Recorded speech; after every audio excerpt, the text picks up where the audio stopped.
नमस्कार साथियों, मैं अंतर्राष्ट्रीय लेखक और मोटिवेशनल स्पीकर डॉक्टर उज्ज्वल पाटनी बोल रहा हूँ। आज के इस उज्ज्वल पाटनी शो में मैं 500 और 1000 रुपए के मुद्दे पर आपसे बात करना चाहता हूँ, जिसने पूरे देश को सकते में डाल दिया है। लोग एक तरफ खुशी भी महसूस कर रहे हैं और दूसरी तरफ कष्ट भी। ऐसे में हर एंटरप्रेन्योर, हर बिजनेसमैन, हर प्रोफेशनल के मन में सवाल है कि आगे क्या होगा, आगे कैसी स्ट्रेटेजी अपनाएं, आगे क्या करें। मैं आपसे यहाँ पर अपना कुछ एक्सपीरियंस, अपना कुछ नॉलेज शेयर करना चाहता हूँ कि आगे की रणनीति क्या होनी चाहिए। सबसे पहले आप इस सच को स्वीकार कर ले कि 500 और 1000 का नोट बंद हो गया है। इस पे अब बार बार रो के, बार बार गॉसिप करके, बार बार कभी केजरीवाल जी का देख के, कभी राहुल गांधी जी का देख के, कभी ममता बनर्जी जी का देख के, कभी मुलायम सिंह जी का देख के बार बार किसी उम्मीद में आने की जरूरत नहीं कि ये डिसीजन रिवर्स हो सकता है। ये एक क्रांतिकारी निर्णय है जो कि अब हो चुका है। जितनी जल्दी आप इसको स्वीकार करके इसके साथ सेटल हो जाएं, उतना अच्छा। दूसरी चीज, 1 मिनट, 10 मिनट, 100 मिनट, 1000 मिनट प्रतिदिन इसके बारे में बात करने से कुछ नहीं बदलेगा। आप अपना बहुत कीमती टाइम बिता रहे हैं। एक तरीके से आप ये एक नया गॉसिप कर रहे हैं। अब हर आदमी जो भी जहां भी मिल रहा है वो वही वही कहानियां सुना रहा है। यहाँ ये हुआ, वहां वो हुआ, हमारे शहर में ये हुआ, इतने पैसे में सेटलमेंट हो रहा है, लोग इस तरीके से लाइनें लगा रहे हैं, लोग ये कर रहे हैं, ज्वेलरी वालों के यहाँ वो हुआ, इसके यहाँ वो हुआ, डॉलर वाले के यहाँ वो हुआ। अब बंद करिए। अब इन चर्चाओं में एक क्षण भी जाया मत करिए, हाथ कुछ नहीं लगेगा।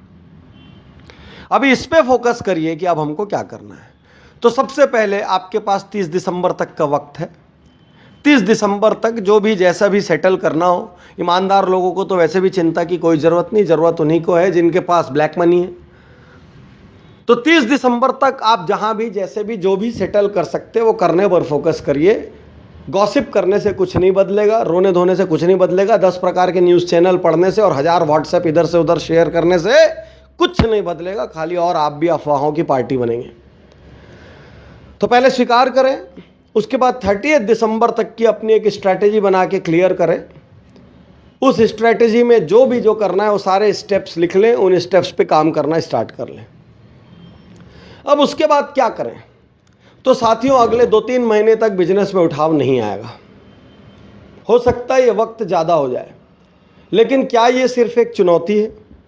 क्या ये सिर्फ एक समस्या है या ये एक बहुत बड़ा अवसर है? मैं ये मानता हूँ ये एक बहुत बड़ा अवसर भी है। समस्या तो बहुत टेम्परेरी है, तत्कालीन है, 10 दिन, 15 दिन, 20 दिन, महीने भर की समस्या है, लेकिन लॉन्ग टर्म में ये एक अवसर है। सबसे पहले ये एक अवसर है उन सभी लोगों के लिए जो एक लेवल प्लेइंग फील्ड चाहते हैं, जो फंड्स की कमी, फंड्स की शॉर्टेज, फंड्स की लिमिटेशन की वजह से अपना काम नहीं कर पा रहे थे। अब उनके लिए लेवल प्लेइंग फील्ड होगा, क्योंकि बहुत सारे ब्लैक मनी वाले लोग इससे बाहर हो जाएंगे। बहुत सारे ब्लैक मनी वाले लोग एक लेवल पे, आपके जैसे लेवल पे आ जाएंगे। अभी कुछ दिनों में ऐसा होगा कि 20 करोड़ और 150 करोड़ वाले के बीच का फर्क खत्म हो जाएगा, दोनों एक जगह से स्टार्ट करेंगे। तो ये एक बहुत बड़ी लेवल प्लेइंग फील्ड की अपॉर्चुनिटी ओपन हुई है। दूसरी चीज, अभी आपके पास कस्टमर्स कम रहेंगे, अभी आपके पास व्यापार कम रहेगा, तो क्या ये टोटल नुकसान है? नहीं, इसमें बहुत बड़ा अवसर छुपा है। मैं आपसे कहना चाहता हूं ये वक्त है बैकएंड को स्ट्रेंथन करने का। इस वक्त को कुछ कंस्ट्रक्टिव चीज़ों में लगाइए। सबसे पहले अपने आप को अपग्रेड करिए। इस वक्त जहाँ भी जो भी बढ़िया नॉलेज कोर्सेज हो रहे हैं, जहाँ भी जो भी स्किल डेवलपमेंट कोर्सेज हो रहे हैं, बड़ी कॉन्फ्रेंसेस हो रही है, बड़े बिजनेस सेमिनार्स हो रहे हैं, उनको अटेंड करिए और अपने आप को अपग्रेड करिए, क्योंकि चलते व्यापार के बीच में आपको खुद को अपग्रेड करने के लिए कभी टाइम नहीं मिला। आप अपने आप को अपग्रेड करिए। सेकंड, अपनी टीमों को अपग्रेड करिए। इस वक्त यदि कोई भी नई हायरिंग करना हो, क्वालिटी हायरिंग करना हो, हर जगह छटनी होगी, हर जगह लोग निकाले जाएंगे, हर जगह लोग खुद छोड़ेंगे, आदमी नई अपॉर्चुनिटी तलाशेगा। ऐसे में यदि आपके पास किसी भी किस्म की स्टाफ की रिक्वायरमेंट है तो आने वाले महीने रिक्रूटमेंट के लिए बहुत अच्छा वक्त है। आपको टैलेंटेड स्टाफ मिलेगा, आपकी शर्तों पे मिलेगा। आप बढ़िया से हायरिंग करिए, आपकी कंडीशंस पे वो काम करेगा। थर्ड, टेक्नोलॉजी पे ध्यान दीजिए।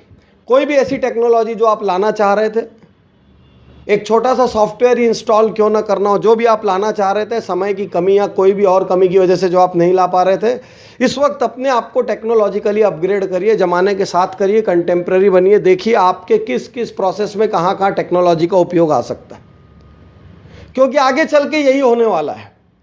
ब्लैक मनी को सिस्टम में आने में बहुत वक्त लगेगा, आधे से ज़्यादा खेल क्रेडिट कार्ड से होगा, पेटीएम और फ्री चार्ज जैसे ऐप से होगा। तो आप अपने आप को अब टेक्नोलॉजी फ्रेंडली बना लीजिए, अपनी टीम को टेक्नोलॉजी फ्रेंडली बना लीजिए। इस वक्त सबसे बड़ा बेनिफिट ये होगा कि टेक्नोलॉजी कंपनीज थोड़े से कम रेट पे काम करके देंगी, आपको जल्दी सर्विसेज देंगी, आपको पंक्चुअलिटी के साथ देगी, डिसिप्लिन के साथ देगी, जितना वादा करेगी उससे ज़्यादा देगी, क्योंकि हर कोई एक भय में है, रिसेशन का भय। तो इस वक्त कोई नए बिजनेस के बारे में सोच ही नहीं रहा है। और जिस तरीके से स्टॉक मार्केट के बारे में वॉरेन बुफे कहते हैं कि जब हर आदमी बोले कि बाजार बढ़ेगा, बाजार बढ़ेगा, बाजार बढ़ेगा, वो बेचने का सही वक्त है।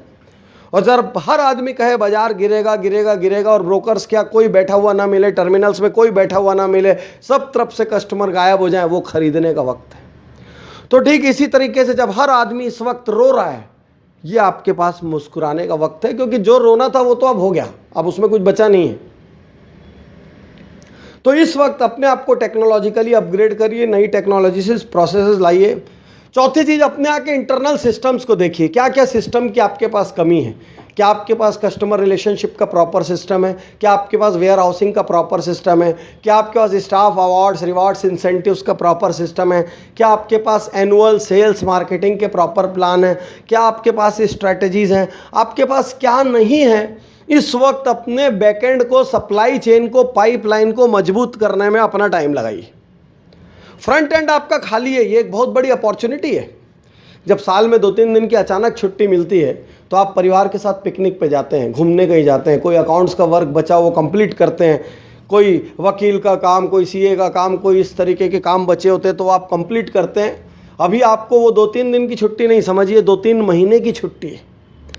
और इससे बड़ी अपॉर्चुनिटी आपको आएगी नहीं जब आप नॉर्मली अपना ऑफिस, अपनी कंपनी, अपना स्टोर, अपना ऑर्गेनाइजेशन, अपना शोरूम छोड़ के जाते हैं तो आपको लगता है पीछे से कस्टमर मेरे को याद करेगा और मैं नहीं मिलूंगा तो नुकसान होगा। लेकिन अभी कस्टमर भी ज़्यादा नहीं चढ़ेगा, इसलिए आपके नहीं रहने से इस वक्त कोई नुकसान नहीं होगा। इस वक्त एक एक प्रोसेस पे ध्यान दीजिए, कहाँ क्या कमी है। कंसल्टेंट सब खाली बैठे हैं, कंपनियां सब खाली बैठी है, वो सब भी गॉसिप कर रहे हैं, शोक मना रहे हैं। इस बीच अगले 2-3 महीने में अपनी शर्तों पे अपने बैकएंड को मजबूत कर लीजिए। आप याद रखिए, भारत के आइकॉनिक इंडस्ट्रियलिस्ट राहुल बजाज जी क्या कहते हैं, मैंने अपना हर मेजर एक्सपेंशन मंदी में किया, जब हर आदमी बोल रहा था सब कुछ कोलैप्स हो जाएगा, उस वक्त मैंने अपने सबसे मेजर एक्सपेंशन किए। उनका चाकन का प्लांट और दूसरे जो भी प्लांट है वो सब मंदी के अवसर पे लगे हैं। मैं हमेशा अपने बिजनेस गुरुकुल में, एक्सीलेंस गुरुकुल में अपने पार्टिसिपेंट से कहता हूँ, तो ये 3-4-5 महीने की मंदी आपके पास गजब का लीप लेने का वक्त है। बहुत सारे लोग इस वक्त रोते रहेंगे, गॉसिप करते रहेंगे, हर नए आदमी के साथ मिलेंगे और एक ही टॉपिक होगा सुबह से रात तक, राष्ट्रीय टॉपिक। आप उसमें मत फंसिए।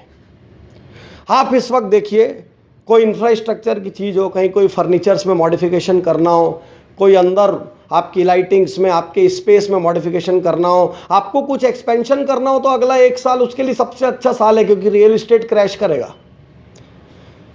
कई ऐसी चीज़ें जिनको आप ले नहीं पा रहे थे, जो आपकी अफोर्डेबिलिटी लिमिट के बाहर थी, यदि आपके पास नंबर का पैसा होगा तो वो आप इस वक्त ले पाएंगे। और नहीं भी ले पाए तो कोई दिक्कत नहीं, बाकी 1000 चीज़ तब भी करने को है। इस वक्त सबसे इंपॉर्टेंट चीज़ बिजनेस टूरिज्म करिए। आने वाले महीनों में आप जिस भी फील्ड में आप देखिए, उस फील्ड में देश का सबसे अच्छा टॉप लाइन जो एंटरप्रेन्योर है वो क्या काम कर रहा है। यदि आपका कोई कपड़ों का शोरूम है, कोई मैन्युफैक्चरिंग फैसिलिटी, तो आप जाके देखिए इंडिया के टॉप 5 ब्रांड्स क्या कर रहे हैं, उनका ट्रेनिंग की क्या फैसिलिटीज़ है, स्टाफ को वो लोग कैसे रखते हैं, मार्केटिंग वो कैसे करते हैं, उनकी स्ट्रैटेजी क्या है, उनकी प्लानिंग क्या है।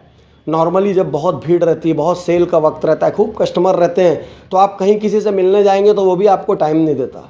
इस वक्त आपकी कोई छोटी सी इंडस्ट्री है, कोई मीडियम स्केल इंडस्ट्री, आप इंडिया में किसी अंदर की जगह पे बैठे हैं, आपको जाके देखना है कि मेट्रोज़ में क्या हो रहा है, मेट्रोज़ में किस तरीके से काम हो रहा है, या कोई बड़ी फैसिलिटी, कोई बड़ी इंडस्ट्रियल यूनिट को जाके देखना है, तो बाकी पूरे साल वो आपको एंटरटेन ठीक से नहीं करें। अगले 2-4 महीने सब फुल खाली हैं, आप भी खाली हैं।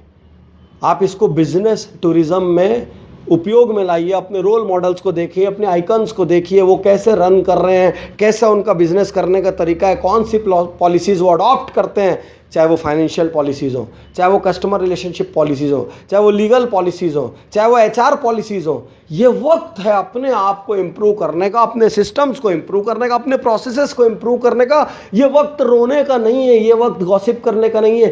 पूरे देश की 99% जनता ये कर रही है, आप मत करिए।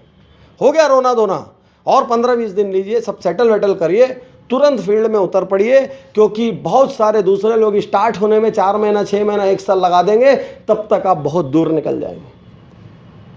कोई इंटरनेशनल टाई अप आपको करना हो, कोई दूसरे देश में आपको बायर्स ढूंढने हो, किसी प्रकार की कोई रिलेशनशिप्स करनी हो, अरे इंडिया भर का नोट बंद हुआ है ना, पूरी दुनिया थोड़ी बंद हो गई।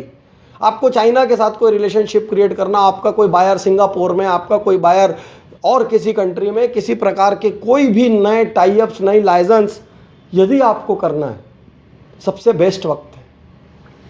यदि आपको लगता है आने वाले वक्त में आपको सोशल मीडिया की जरूरत है, आपको डिजिटल मार्केटिंग की ट्रेनिंग अपने को करवानी है, अपने स्टाफ को करवाना है, या डिजिटल मार्केटिंग के लिए किसी को हायर करना है, किसी कंपनी को, एजेंसी को अगले 1 साल 2 साल का प्लान बनाना है, तो अभी वो इस रेट में मिलेगा जिसकी आप कल्पना भी नहीं कर सकते।